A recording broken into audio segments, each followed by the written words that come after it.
তোমাদের অনেকের এই অঙ্কটা দেখে মনে হচ্ছে এত সহজ একটা অঙ্ক। হ্যাঁ, পরীক্ষার খাতায় কিন্তু এত সহজ অঙ্ক আসে, এটা কিন্তু তোমাদের একটা প্রিভিয়াস ইয়ার অঙ্ক।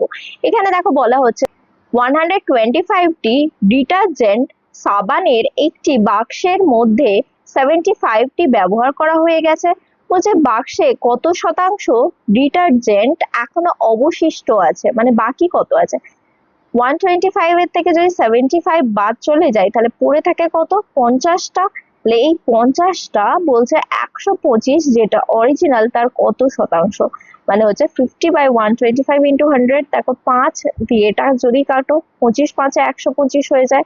1/25 মানে 4% হয়ে যায়। তাহলে ইজিলি 4 তোমাদের থাকবে আনসারে, মানে অপশন নাম্বার 4 হয়ে যাচ্ছে কারেক্ট আনসার। বা এটা ক্যালকুলেট করেই দেখতে পারো, 25 ইন্টু 4 100 হয়, মানে 40%। জিরোর ক্যালকুলেশন না করেই যদি আমরা উত্তর দিতে পারছি তাহলে ওই কয়েকটা সেকেন্ড আমরা বাঁচাবো না কেন, এইটা কিন্তু মাথায় রাখতে হবে।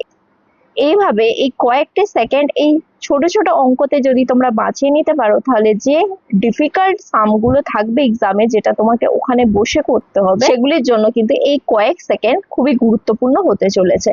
তোমরা যদি এরকম আগামী দিনেও শর্ট ট্রিক এবং কনসেপ্ট সহ অঙ্কগুলি কিভাবে পরীক্ষার খাতায় কয়েক সেকেন্ডে সলভ করবে এই মেথডগুলি শিখে নিতে চাও, তাহলে অবশ্যই যুক্ত হতে হবে গণিত বিজয়ের সাথে। দেখা হচ্ছে পরবর্তী ক্লাসে আরো এরকম অসাধারণ কন্টেন্ট। সঙ্গে থাকো, শিখতে থাকো।